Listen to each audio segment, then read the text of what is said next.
I started doing workshops and doing groups where I'm getting up in front of others, like outside of the gym setting, and talking about resilience and perseverance and goal setting and vision and taking action. You should know what 1 hour of your time is worth. You should know the value that you bring to the marketplace. You know what you're passionate.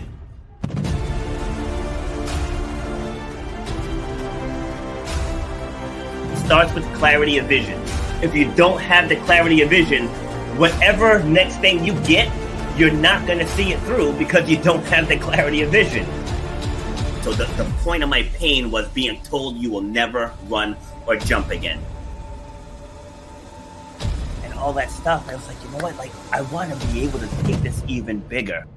If you know why you do what you do, you have to know how to charge for what you do. That's how you're going to change your life, and that's how you're going to leave a legacy for your children and your family. You got to know your worth.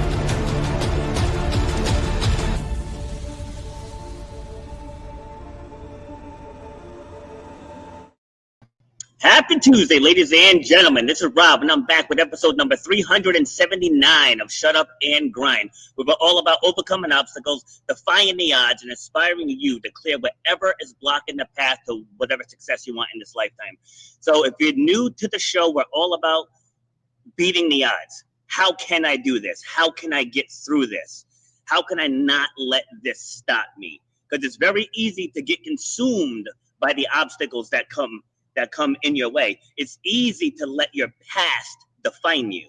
It's very easy to let those things happen. What's hard is to revisit the past and get the life lessons from what happened.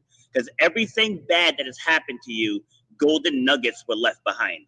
And those people who watch this show on a regular basis, you know, I've been through divorce. I'm currently a single parent. I've lost everything and had to rebuild. I was told I would never run or jump again. Like, I've been through all of this stuff. So I don't just get up here on a soapbox saying I have all these degrees and all this and all this that. These are things that I've went through.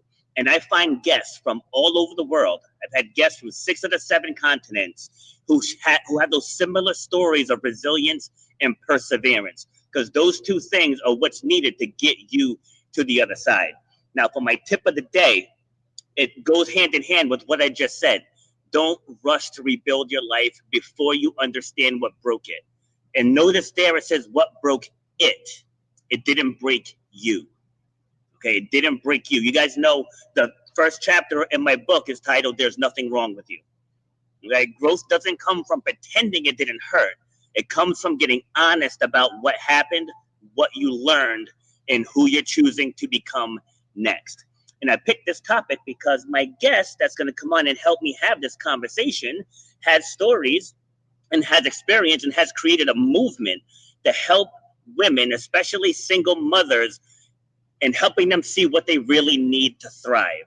So this is Gail, and what began as simply wanting to give single moms a break evolved into a powerful mission centered on education, empowerment, and personality understanding. So let me welcome Gail to the show. How we doing? I'm doing great. Thank you. Awesome. Where are you joining me from? Southeast Texas. Southeast Texas. Nice. Are you originally from Texas? I am. Okay. What keeps you there? Work. There's a lot of jobs in this area, and there's a lot going on industrially, and my family and my family's family and so forth all came here for work. Mostly the oil industry. Mostly oil? Okay. So what was it like growing up there? Oh, my goodness. Well, it was actually pleasant. I didn't know anything else, like most of us don't when we're young. And I thought that it was pretty cool. When we would go away and come back, though, the smell before pollution was under control, the smell was pretty bad. And I would say something and my dad would say, smells like bread and butter to me. So we, I love it. Yeah, we did well. Growing up was good. Okay. So was there a time anywhere in that childhood that was tough for you? Well, yeah, I was the youngest. There were four of us, and the others were much older. I was a surprise baby, and I knew it. And I was a skinny little girl, and I didn't have a lot of confidence in that fact because I felt like I was not as attractive as other people, and went through that phase of life, and it affected me quite seriously. See, and fun fact, I'm also the youngest, but I'm the youngest of seven. I was Oh, also super skinny, and my brothers were all big and strong. Even when my sisters was, well, she is 5'9", almost 5'10", wow. excelling in all their sports. And I'm like, how did I get the short straw? Like, what is Yeah, going on here? exactly. And Yeah. right, and to add on top of it, I had a bad stutter growing up too. So Oh. to your point, that definitely affects you because like you almost feel like an outsider, right? Yeah, I did. I felt like I was the odd man out a lot. Yeah. How did you get past that? Years.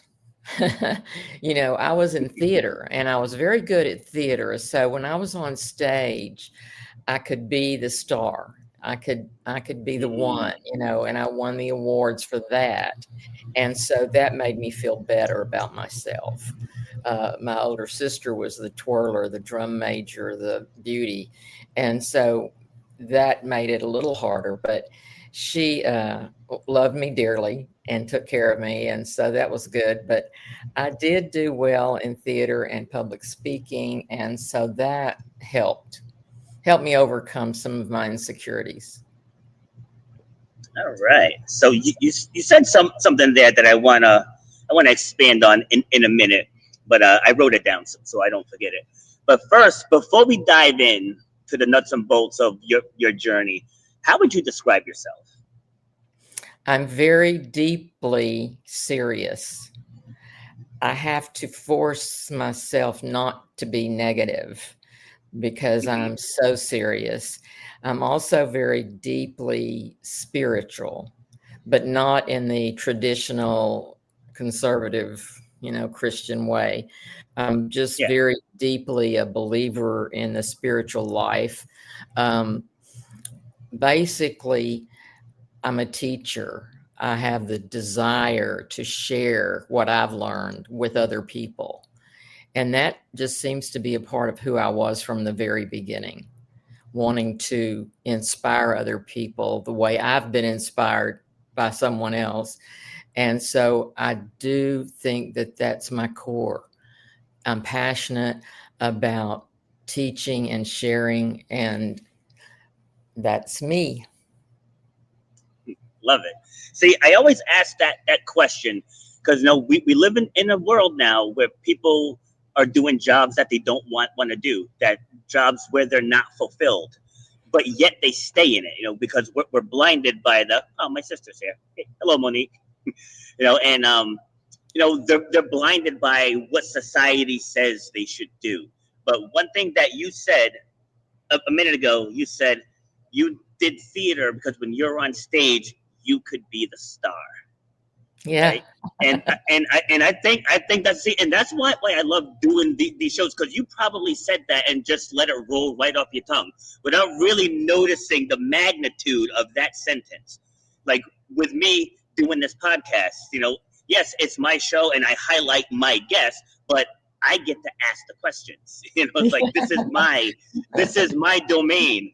It's like and giving the audience what they need to hear. It's like so like I put myself in a position where I could be the star. So when you started doing theater, how did you notice the change within yourself as you did it more and your confidence built?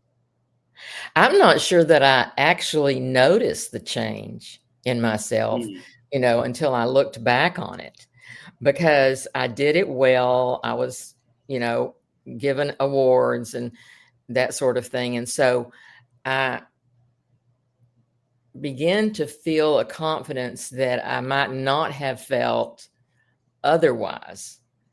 That was up until my marriage fell apart. But I followed the suit of my sisters and my parents. I did what they always wanted to please people. So I did what was expected, and I certainly didn't do anything that would have upset them. And my dad was not real fond of me going into theater and that sort of thing. He just equated that with Hollywood and Hollywood with immorality. So I wasn't encouraged in that direction at all. I was encouraged to be traditional. Yeah. See, but you followed your heart, though. Part of the way I followed my heart until my husband came along, and then I followed the typical traditional path. Okay, we'll get there in a second, because you also just said something else that's also powerful, and like it says right up above us, your true power lies in your story. You said you didn't really notice until you looked back on it. Right? And that's what this show is all about. It's not about just saying, hey, I had cancer and I beat it. Right? There's more to the story than, and just for the audience, I do not have cancer. That was just the first example that popped into my head. Right? But there's more to that journey. Right? And we want to uncover those layers of how you became this version of you. You know, so gotcha. Yeah. So being a people pleaser, I can understand that because you're passionate about helping people. Yeah. Right. But talk about the negative side of being a people pleaser through your lens. Well, you can sometimes lose within yourself what should be coming through because you're trying to make sure you please everyone. And my dad didn't want me to be in theater that much. And so my ex-husband, he didn't either, really. But if I was teaching school, that was acceptable. That worked. That's okay for a woman to teach school, be a secretary, be a nurse. In those days, that's pretty much your choices. And that was okay. But it wasn't okay to be something unique or different, to step out of the mold and to step into a different type of life. And so I often wonder what would have happened if I had been encouraged. My mother was encouraging. She did get me into a drama school as a freshman in college. She did do a lot in that direction. But I didn't have the personal confidence to say, I think I could be, I don't know, a news commentator or a newscaster or a journalist, a photojournalist, or whatever things you look back on thinking, if I'd had someone to say, you could do this or this or this, but instead, my dad was thrilled when he met the man that I married and thought, this is going to be great. She's going to get married. And right before I went down the aisle with him on my side, I said, I'm not sure I'm doing the right thing. He said, oh, yes, you are. Here we go. It was encouraged to follow the mold, to follow the traditional path that women are supposed to follow. And that was the era that I was in. I just finished a book about the woman who was a chemist, and she didn't fit in because she was a woman. So, there's still some stigma, but it's not nearly what it was then. Absolutely. So you said a few things that I want to touch on. Yeah, if you see me looking down, it's because I'm taking notes. Okay. All right. So because I do my best to not interrupt. Like I want the guests to say everything that they want to say, but there are a couple things I want to expand on. One thing you said, be unique and different. Like how you just said how the chemist didn't fit in. That's okay. It's okay to stand out. Like that's what I need people to understand. It's okay to stand out. You don't have to be like everybody else. I always say, be the apple in the bowl of oranges, right? That's the orange bowl of apples, right? Stand out. That's how you get noticed. Like I went to a casting call for a reality show, and everybody's up there just all prim and proper. I went up and acted an entire fool, and I got casted because I stood out from everybody else. Wherever everybody else says, hi, I'm so-and-so, I'm from this place, these are my talents. And I just went up there and just let the personality fly, because that's what's memorable. So it's okay. It's okay to be unique and different. And then I want you to expand on this next part, because you brought up having the personal confidence. And what I tell people is confidence isn't something you get. confidence something that's in you that you've somehow suppressed. And you got to figure out what suppressed that confidence and allowed it to shine. So using your own journey, you said you didn't have the personal confidence. So how did you get that thing, or how did you allow it to come up? That's a really, really good question. Well, I continued in theater, and I was a teacher in Houston for a while. But then when I started having babies, I was in a different city. Things were different at the time. They didn't have any childbirth classes. So I started my own organization. I started to realize that I was a leader in ways that other people might not have been, and that I could make things happen in the form of leadership without even knowing what I was doing sometimes. Just seeing a need and fulfilling it and making things work, getting people together to get things done. And I've been doing that ever since. Okay. Love it. Love it. All right. So when I briefly scanned your bio, so I did catch, like the opening part that you found the man, you got married, you had the house, you had the 3 children, and then there was another component there that led to the downfall, right? Yeah. So just take me through the journey though. Like, how did you and your husband meet? Just how was it in the beginning? How did he propose? Like, take me through the whole journey in like, say, 5 minutes or less. Okay. We were both in college here in the area. We were both at the university, and someone set us up.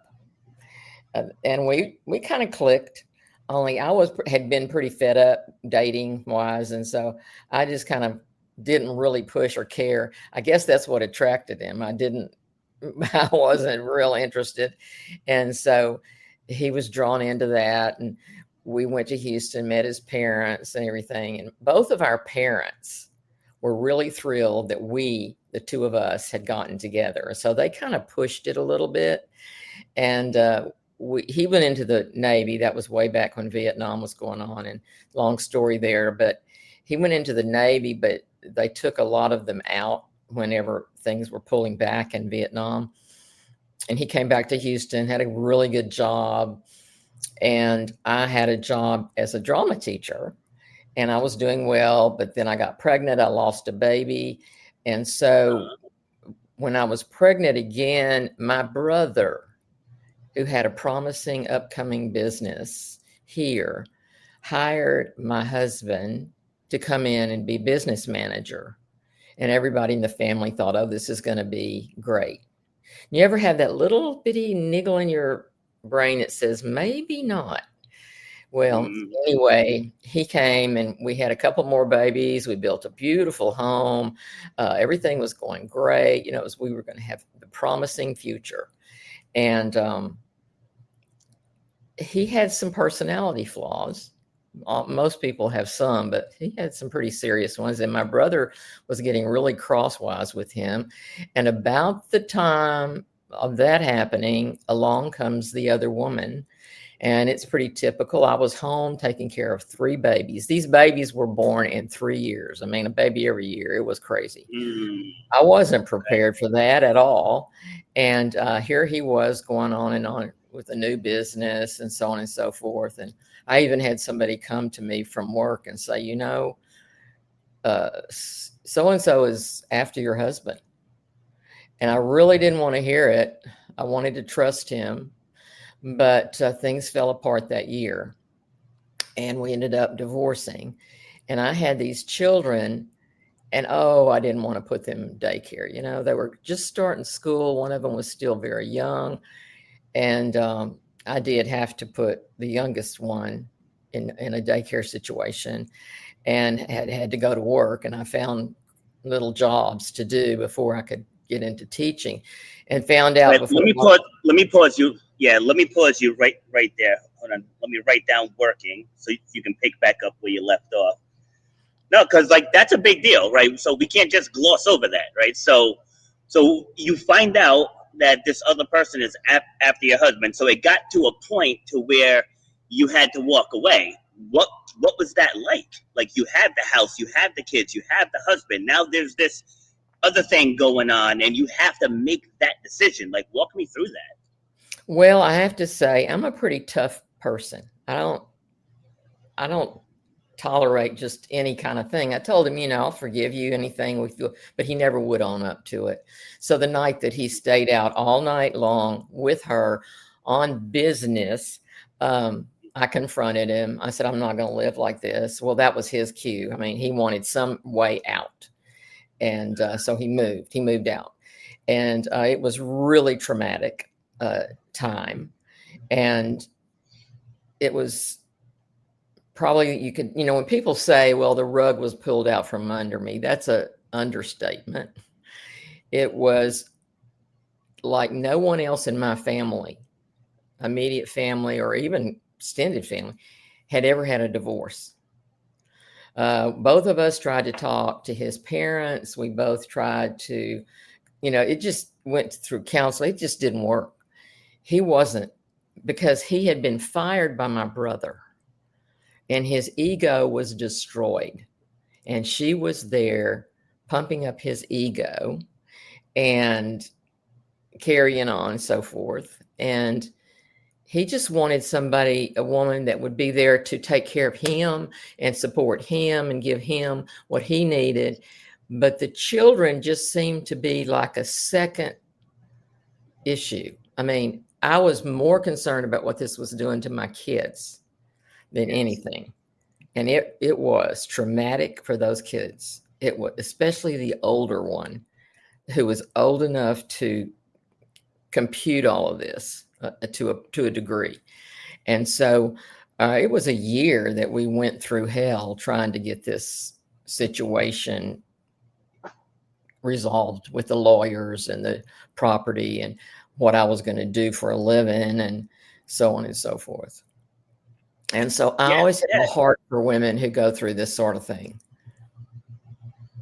Yeah, absolutely. And on the other side, I mean, I know we're focused on the women here, but like, I mean, some men get blindsided too, because I believe the number is 70% of divorces are initiated by women. So like it definitely goes both ways. But I get what you're saying, because you thought everything was all good, and then just you get that bug put in your ear that someone else is after him, and then to actually have the reality of it. Yeah. Like when you initially had that reality, like walk me through that. I just shed a whole lot of tears. And I began to just pray my heart out and try to figure out what to do. And I really wanted him to come back and just have everything be okay the way it had been. I mean, this is a man that would every night when his head hit the pillow say, "Have I told you today I love you?" And that, you go from that extreme to the other extreme. And it was truly devastating. And even to this day, there are things that happen that you want to say, what? That shouldn't have, people don't do that to other people. And so, yeah, because there have been more and more heartache brought on with our children who are now grown than I could have ever imagined. And I think I knew the grief that hit me that when this was falling apart, I knew that the years ahead were going to be really hard, and they were. They were. Yeah, so I got divorced in 2005, and my two oldest kids, they're now 26 and 23. Like they're still dealing with the fallout from that.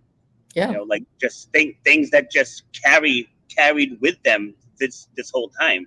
I mean, and our divorce wasn't incredibly ugly or anything, but there was just like a lot of neglect going on. Like they actually stayed with me, and their mom moved away. So like not having that maternal presence in the house, because I mean, let's face it, I'm a dad. It's like people can always say you can play both roles. It's like, we're not wired for empathy. You know what I mean? It's No. like, so like our first instinct is solve the problem. Like that's just, so like my daughter just left to go to the Navy back in November, and we had a pretty tough conversation before she left, where she was like, there were days where I just needed a hug from you. And she's like, I didn't need the life lesson. I just needed you to listen to me. And I'm like, but I'm sorry. It's like that's what I do. I know that's true. I've done a lot of study and things, and I've remarried. I know that's true. Men they want to fix things, whether it's the faucet or the emotional things, they want to fix it. And sometimes kids need something else. But yeah, we went through holy hell, and they have come out of it, but not totally. And one of them will never recover. So men who are listening, just know that that's important for you to just listen and be there one-on-one with your child and not just with the other party, because my kids really just wanted their dad's attention. Yeah, absolutely. And so shifting back specifically to the single mother. So now you're divorced, you're a single mom. How did you pick up the pieces? Because I'm sure it wasn't easy in the beginning. Well, the hardest part was figuring out what I was going to do for a living, because my degree was in theater and art. Actually, it had a supervisor at college say, you can't do a minor in art. This is too lopsided. You're too much. But I did it anyway. Nobody stopped me. So I got out, and my dad had insisted that I get a teaching certificate. Well, I got teaching certificates, but you don't just walk out and get a job teaching theater or art, because those are, very few people and very few jobs. And so I really learned early on that I wasn't going to be able to do what I wanted to do. And that would be at least be a drama teacher, have my own theater department. No, because the interviewers knew I had 3 kids. And so my mother said she'd go with me anywhere. She was great support, but I realized that wasn't going to work. And then an advisor, gentleman who was a school principal, said, the thing to do if you're going to stay in education is to get as many certifications to teach as many subjects as you can. And that way you will get employed. Well, I didn't really know what was coming, but I went ahead and I was very fortunate. The university here allowed me to go through a summer sessions and get a teaching certificate in English. Now, you can always get a job teaching English. And boy, that wasn't what I wanted to do, but I ended up doing it. And, every time you do an essay, you have 125 essays to grade. And so it was tough, but I did get a job. And at one point, I had a job in a local school district where I wanted to work, I thought. But I had 5 preparations, and anybody who teaches knows that that's 5 different topics, different subjects in 5 different classes every day. Oh, wow. Yeah. No, I'm not a teacher, but that sounds like a lot. It was ridiculous. Okay. I look back on that and I think that was absurd to give anybody that. And I was going through a divorce at the time. So yeah, it was a hell of a year. And, but I did do that for several years before I was recruited into special education. And teaching has a lot of pressure. And nowadays, I know it's a lot worse than it was then, because the kids are much harder to deal with, and you've got more problems than you had in those days. And the schools I was in were very strict, so it wasn't quite as crazy as it is now. But even still, it was more than I wanted to handle, raising 3 little kids. And they got to be preteens, and I was teaching teens, and oh my goodness, I would go home with this attitude of, you're not going to behave like they behave. And so I could get pretty restricted with them about things. And all the time there was a lot going on with the ex. And so, yeah, those were some really tough years. And, but the people that are around you don't realize that you're dealing with all this. They see you at work, they see you dressed and fixed up, for the impression that you give. In fact, in those days, women didn't go to school in blue jeans. And so you had to dress properly and you had to present yourself. And I did, but there was that pressure. And then the pressure of being a mom at the same time, and kids misbehaving and carrying on, and and not having a man in the house to handle some of the things that were going on made it, like you said, there's not a balance. When you don't have a female and a male balance in a home. And I know there can people, I can see both sides of all the arguments about that, but there was no balance. It was completely one-sided. And I would try to be both, parent, mother, father, or whatever. It doesn't work very well, and it tears you up personally. So, yeah. I just want to add too, on the other side of that, right? From my perspective, like you could definitely tell there was not a woman in my house. It's like you could definitely tell, So, and now I have 5 kids, so having 5, and I'm by myself, and I'm running my business and doing my things, and I'm sure at some point this happened to you, where you're on the job and then the phone rings. And it's the school nurse, right? It's the school. I remember in the middle of placing a food order back when I managed restaurants, and you get the phone call from the preschool. Olivia had an accident. Like, she's gonna need clothes. I'm like we opened in 45 minutes, But you have to react. So just take me through a time where something like that happened. Oh gosh, let's see which time. Exactly. In special ed in Texas, you have meetings. In most states, they call them IEPs, individual education plan meetings.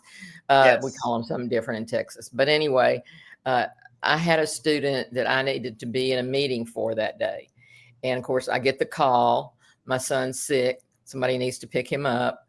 And I go to school to explain that because they needed to get a substitute. And I remember vividly this counselor getting in my face and saying, "How can this be happening? How did you know this? When did you find this out?" And it was just so insulting, This is a woman who never had any children. And I thought, okay, I kind of confronted her back. I said, "A few minutes ago, I found out he's very sick, and I left." But that was just one incident. My mother, thank God, was around the corner. She could go pick them up when they were sick. And she did many times. But if she hadn't been, I don't know what I would do. You're kind of locked into a situation. And the daddy is off, he's not going to come do anything about it. He's doing important work in a different town. He's not going to do anything about it. So, I mean, it could be the other way around. Like it could be your wife not being there and nobody being there to help you. But people need to, I'm kind of get on a soapbox about it, but realize that what you're seeing on the outside of a single parent life isn't what's happening on the inside. You don't know what it takes to get clean underwear for everybody, lunches for everybody, good winter clothes for everybody. I mean, I used to figure out, how am I going to buy a pair of shoes, and which month am I going to have enough money left to do that? It's so prevalent in our world that people don't even have a clue. So that's why I'm always talking. I'm always talking about single moms and their needs. Like at Christmas, I put up something in the paper about the single mom Santa who needs assistance. No matter how hard she's working, it's hard to make it work for children. I want your opinion on this.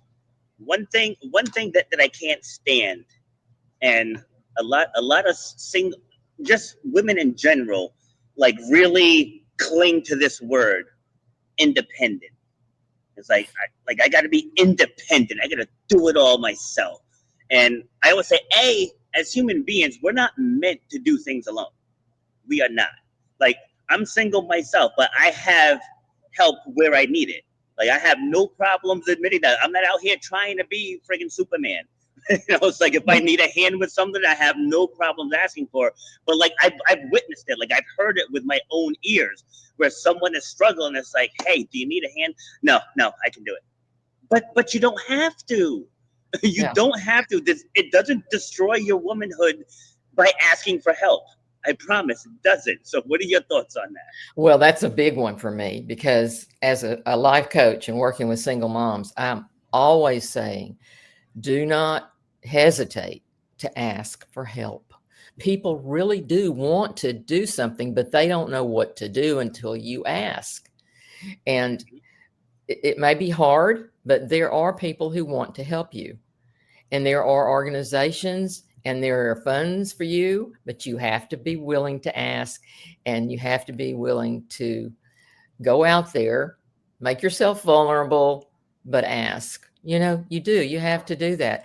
And I'm not very good myself at asking, but I did have some support. I'll tell one quick story. I had just bought a home for the first time. I was a first-time home borrower. So I managed to get a loan for this older house near my mom, and it was going to be ideal. But my son had a ruptured appendix, and he nearly died in the hospital. And so I'm there in the hospital with him 24/7. And the house was closing. The deal was closing. I needed to move out of this one place to another place. So I did. I asked a friend at a church. I said, can you give me some help? Or, oh, I know what it was. I had a refrigerator and I couldn't figure out how I was going to move the refrigerator. And I said, could you get a couple of guys to help me, move this refrigerator? So she was in a choir. They had choirs back then. Anyway, she was in a choir and she went to church that night and she told the choir what I needed. Those people came to the house, not only moved the refrigerator, I had already packed. They moved every box. They moved everything. And it was all because I was willing to say, I need help. Now, I'm not saying everybody's going to be that generous, but sometimes you don't realize that they're watching you and they want to do something, but they don't know what to do. And so in this particular case, I said, I have a refrigerator you need to move, but I have always looked back on that and thought how gracious it was. But I asked, and I tell mom, and that's the key. I tell people the answer is right in front of you. It's right in front of your face. And I actually just lived it myself a few weeks ago, where I'm trying hard to get on television here. I'm in Rhode Island, right? I'm trying to get on television to expand what I do so I can help more people. And I had my grand plan. I'm just going to drive down because, they get thousands of submissions a day. I said, so I'm just going to drive down and ask to speak to an executive producer. And so I get there. I practice in my 10-minute pitch in the car. And then I finally walk up there and it's a by appointment only. So I'm like, ah. So you can't tell with the background, but I'm sitting in a gym right now.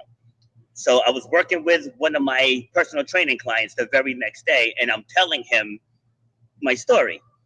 And so he goes, oh, he's like, I'm friends with 3 journalists. Because I told him, I was like, I said, I have to figure out a way to skip the line. It's like, because I'm very confident in my abilities. I'm like, if I can get in front of a producer, I'll get something in the future. I know I will. And which will allow me to help more people. So he got me a face-to-face meeting with one of the journalists, and the journalist is going to forward all of my info to an executive producer. So he did say, I can't guarantee anything. He's like, but I can guarantee somebody will see your media kit and all that. But just from simply sharing the story got me a face-to-face meeting. So just to highlight what you just said, just ask, like, there are people waiting for you. Go ahead. Yeah. Well, and that's, there are many situations that I could talk about, that I could tell you about that you not giving up with the first person that says no, going Yeah. forward and taking the next step, the second step, the third step. And I have a story that's written up about going back to college with my 3 children and what it took to get there and what all I had to do. But I had to do it one step at a time, not thinking that of the whole enchilada, not thinking I'm going to eat this whole elephant in one bite, but taking one step in the right direction, and then trusting the God of the universe that's going to honor my work. And I have story after story like that. And not that everything's been peachy and king in every way, but a lot of things have happened because I didn't give up, because I had the resilience to stick with it and not, okay, this didn't work out, so I'll try this, that sort of thing. Yeah, see, I've done multiple episodes on failure, and I always say, like, failure isn't real. Right? It's only a failure if you stop, to your point. That's the only way. When I first got into fitness, right, I was a 3-time college dropout, didn't really have much in savings. My credit was awful, and I had 5 small children. So it's like, how am I going to get this fitness, people would call it fantasy? How are you going to get this fitness fantasy off the ground? And at the time, I was like, I don't know. I don't know. I just know that people believe in the things that I'm doing. People are receptive to the things that I say, and they're getting results. I said, so I'm just going to lean into what I'm good at, and then eventually a door will open. So I did that for a couple of years. I built up my following organically, and then one day 2 of my clients approached me about opening up my own gym, and I gave them the honest truth. We sat down, we went through all the numbers. They ended up investing in me. We opened up a 5,000 square foot facility. All because I kept my eye on what I wanted. It's like people focus on what the challenges are. There's going to be challenges in everything. But Yes. if you only focus on the challenge, going back to what you just said, they won't take that first step. Yes. Yes. Yes. And see, yeah, that's what I tell the single moms who need to get some sort of a certification or degree so that they can have reliable employment. You just have to, first of all, it's a mindset. It's a mindset. You have to have the mindset, I can do this. I will do this. There it is. Take that step in that direction. And yes, it's going to be one step at a time. Nobody's going to beam you up to there, it's not going to be like that. And so I've been fortunate in that, had some bumps along the road, but I have been fortunate, and I kept trying, and I keep doing what I'm doing. I have chronic illness. I've gone through cancer. I've gone through hepatitis. I've gone through, a lot of stuff, but I'm still vertical and I'm still going. Damn right. I'm not stopping, because I know in my heart of hearts, there's work to be done, and there are people who need to hear what I can share with them. Absolutely. See, and I'm glad you said it like that, because when I'm working with people, that's just how I say it. I'm like, people need to hear things like only you can share them. Like, I have my own style. I'm a little brash in your face. Like, that doesn't work for everybody. But there are people who need that. Like, they've been spoon-fed their entire lives, and they need to be hit with the brutal truth. But there's other people who are like, maybe been through a lot of mentally damaging things growing up, and I might be too intense for them. But they might hear from you and be like, you know what? She's the one that I need right there. And that's why I like to bring on different voices who are in the same space, because someone might hear something from me and they might be like, wow, he's a jerk. But I'm just straightforward and direct. Like, everything I say is heart-centered. Like, I don't try to hurt people's feelings, but I just deal in the brutal reality of what you're going through. Like, this is what you're going through, and this is how we can get you to the other side. So I just want to expand a little bit on what you just said about getting like certifications and degrees. just today in 2025, we live in an amazing time. People are getting successful with zero education and zero talent with the power of social media. Just think about that, right? Like, there's a woman I interviewed back in 2021. She started a blog, and she didn't even realize she could monetize this blog. Like, her husband made enough money for her to stay home, and she did the blog just to give herself something to do. And it took a friend of hers was like, you can monetize that, and she had no idea, right? So just doing something that she already does, she already enjoyed.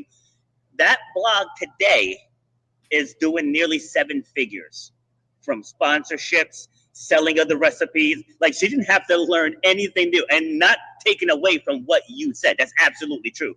I'm just saying, but there's another way as well. Because I always tell people, your big breakthrough, it's already in your mind. Like, you don't have to learn anything new. There's something you're already doing that you can monetize. Yes. In fact, I know a young widow whose husband died, and she is a fabulous baker. I've been bugging her to start selling her pound cakes, because I'm telling you, she could make a good living doing that. And you just have to find the right thing that you do and that you can monetize. Like you said, nowadays things are a lot different than they used to be, and you can do things. So I'm not a believer that everybody needs to have a college degree. My 3 children don't have college degrees, but they're doing fine. They have real strong work ethics, and they're doing fine. But I believe that everybody has something that they can do to earn a living and support their families. Now, there are women who are in pretty dire situations, and maybe they have several children, and maybe they need a bump up, a little help. So those women, if they get a certification, I'm thinking a 2-year degree of some sort, they can do pretty well, whether it's dental hygienist or an LVN, that sort of thing. And so most communities have 2-year programs where you can get jobs. But if that's not you, if you're listening and that's not you, what he is saying is you can do something, can do something, whether it's bake cakes, make cookies. You hear stories. One woman here in town has a bakery, and she makes these fabulous cookies. And so there are things that people need that you can provide. And yes, maybe getting started is a real issue, but there are also organizations, small business administration and so forth, that can help you there. You just have to research, and now research is at your fingertips. Just type it in. It's easy. You can get an answer. So Exactly. if you have an idea, look into that idea. See what you might can accomplish with that. Yeah, so there was a woman I interviewed. I interviewed her twice on this show, and then I spoke at an event she had. So she was a teacher, and I think she got as high as principal, I want to say.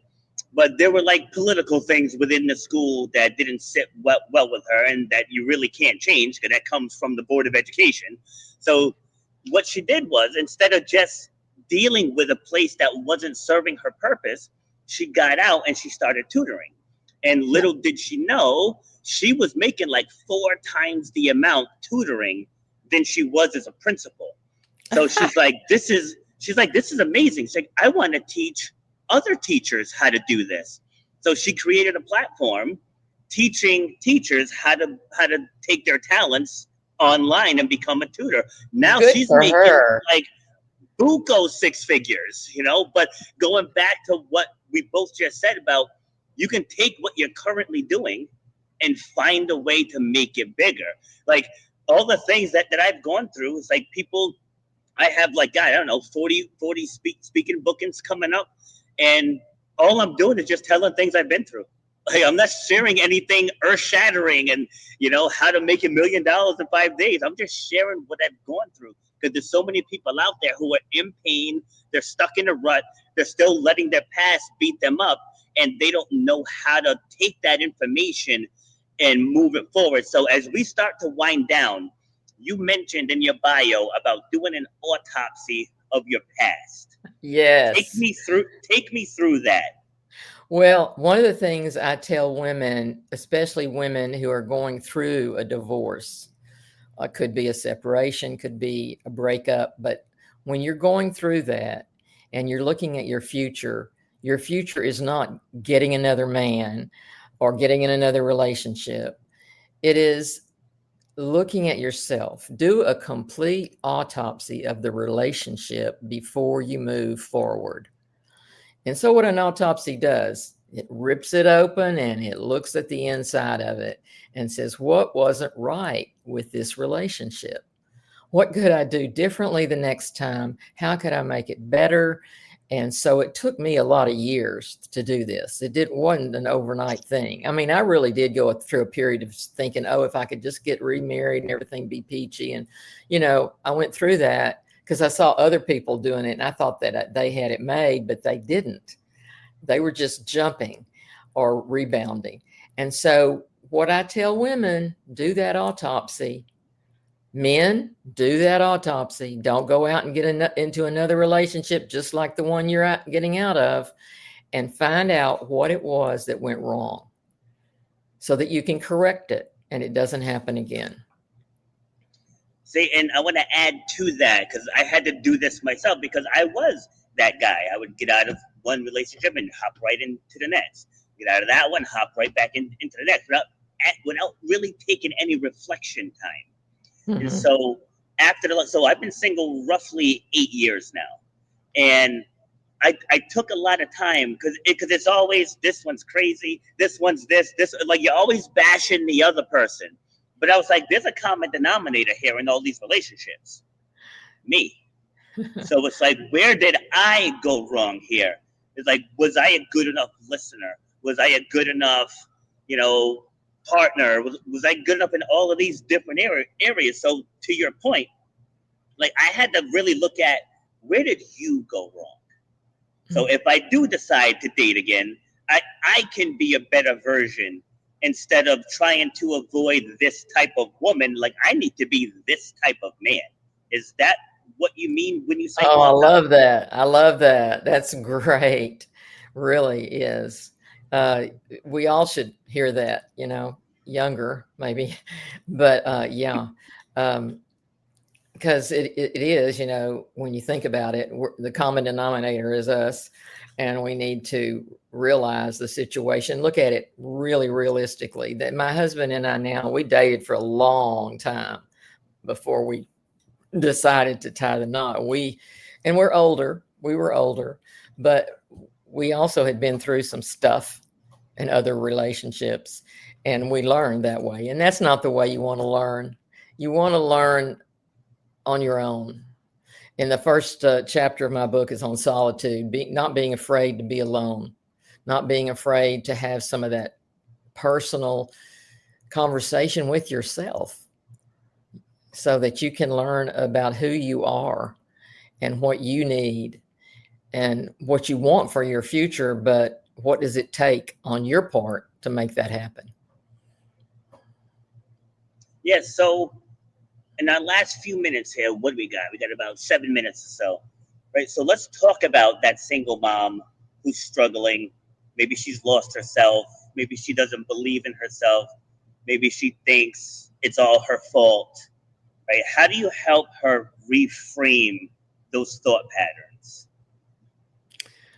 Oh, well, we do something, I've got several points on that. But first of all, the solitude, looking at yourself, spending time to getting to know you and what your needs are and what you can provide the other person. But also, I'm a personality trainer, and I always use a personality profile when I'm coaching a single mom, to say this is what you need to learn about yourself, and in the process, learn about your children and your ex or the person you're with at the time. Because we're born with certain innate qualities. And once you understand that and you can identify that, your relationships are going to be better. That's another point. Another point I get into is boundaries. I taught a class once years ago, and I was going to do a series on boundaries. I thought, well, this will take about 6 weeks. A year and a half later, we were still studying boundaries because so few, at least women, I think, but some men have trouble with boundaries.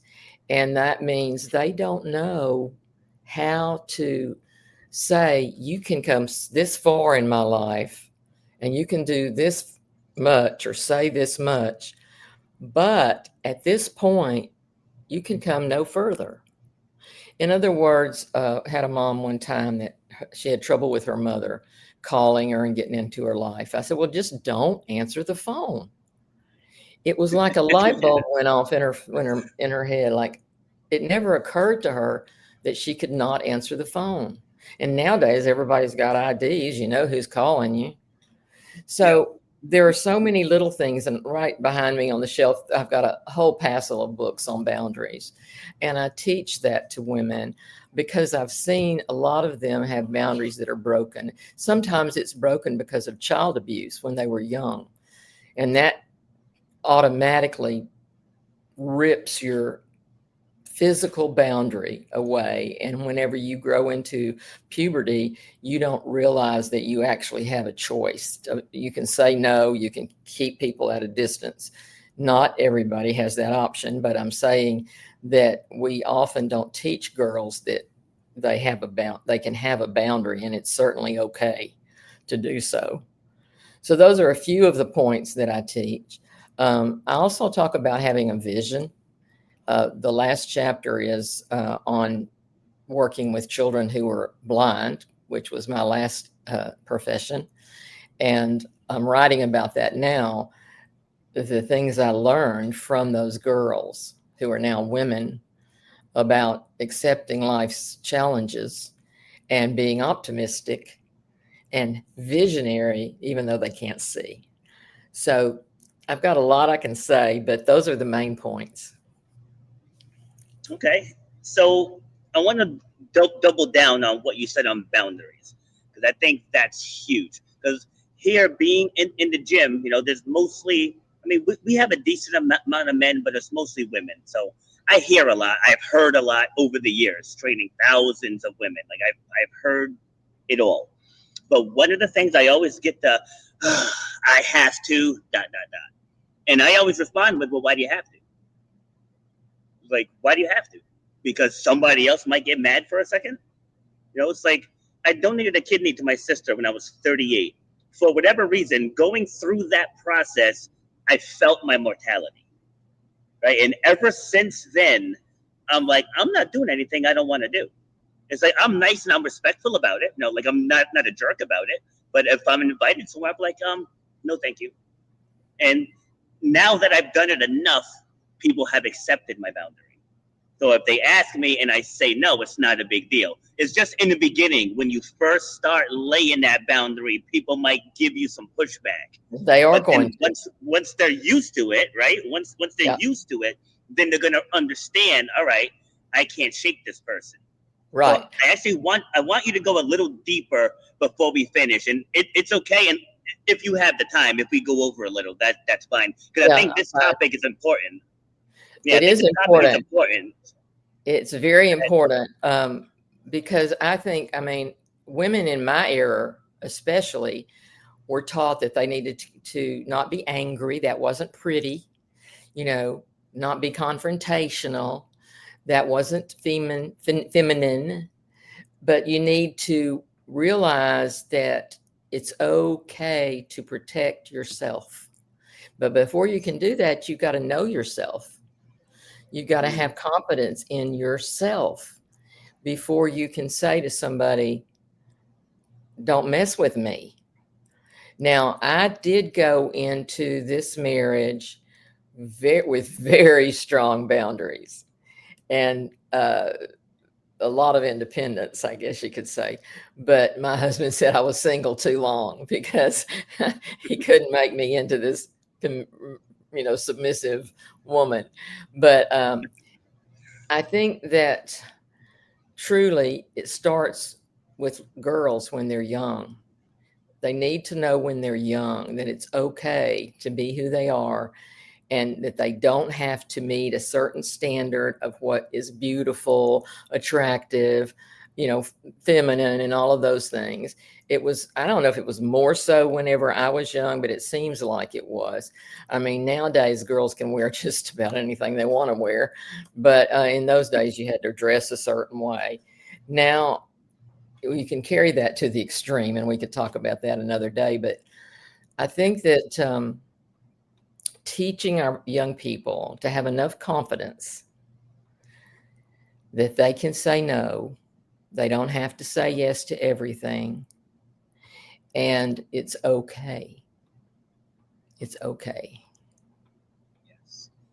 So I want to ask you a question. Like, speaking of the young people, I want to get your opinion on this, because I actually spoke at a career day at a local high school. And do you think it's difficult for young kids to earn a living nowadays? And this isn't like an I gotcha question. Like, I want your genuine answer. Okay, you mean for the young people to have jobs as young people? Yeah, to just earn a living. Because, like, all I see on the news now is like there's gonna be no jobs for Gen Zs, and they're gonna struggle, and they're not this, and they're not that. Like, what is your opinion on that? Well, oh gosh, you could open a can of worms here, because there are people who think that all of our young people need to be on a path to college entrance, that they need to make good SAT scores, that they need, or ACT, depending on where you are, and that they need to get into the college they want to get into, and that they need to have well, I don't agree with that. I mean, we have so many jobs out there that are not being filled because we don't have people trained and skilled, just regular skill. I saw a cartoon in the newspaper just this last week, and the young boy was graduating from high school, and the man in the suit tie was saying, "I have two words for you: trade school." And the whole thing is that we need people in trades. We have a lot of that here in our area. We have colleges and we have schools just for that, because we have loads of need for basic trade jobs.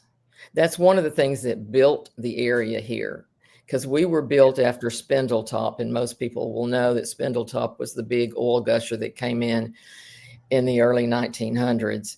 And then this area built up, and then refineries were built. And in the 1940s, this was nothing but just refineries, Gulf Oil, which some people may still remember, Texaco, all of that was here. It was here. And that's why people came to work. They didn't have college degrees. So when kids are coming through high school, high schools had a lot of this. They had a lot of the trade training. You could go into the various trades, whether it was car mechanics, electricians, carpentry, various trades. But now this shift went where people thought everybody needs to go to college. Well, I could get political, and I'm not going to do that, but everybody doesn't need to go to college. I have a grandson that's going to go into heating and air conditioning school. And you know what? That's a good career nowadays. And others that are going to maybe go into electricians. Some of them are thinking big, they're big engineers and all this, but I'm just fine with it. I think young people need to look at the market, look at the job market, look at what people need and what people are hiring. Go with that.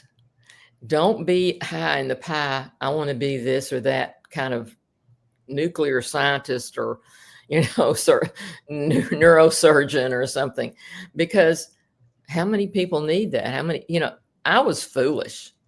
I really look back and think my dad was right. I should have gone into something else, but I had to do what I did in order to support 3 children and not be having to put them in childcare all summer. So it worked out. We had insurance. But the thing is, when I look at the world and I look at these young people, and we have several grandchildren that are that age, about to go into graduate from high school. And some of them live in Norway.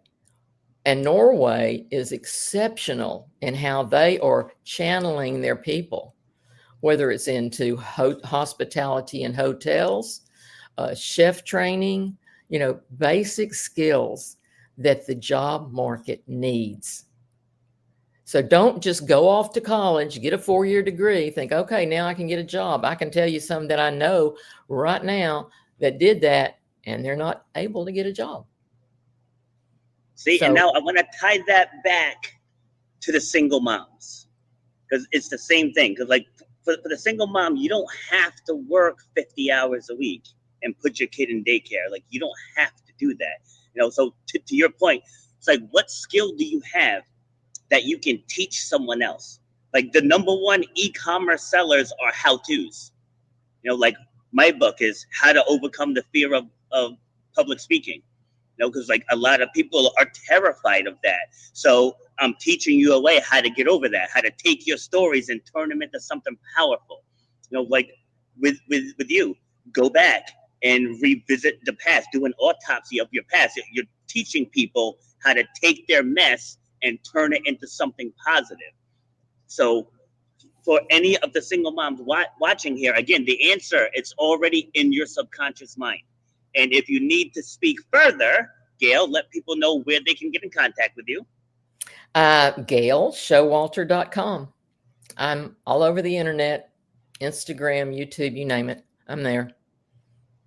Yep, I think I have all of those links in the show notes too. So, all right, I'm going to throw it to you for one final message. Again, to that single mother who's struggling, who doesn't believe in herself, who thinks she's broken, who thinks she's not enough. What are some words of encouragement for her? Well, you hit the nail on the head. You got to believe in yourself. You got to have that confidence and say, well, you're saying, well, I don't have it. Well, do some things to get it.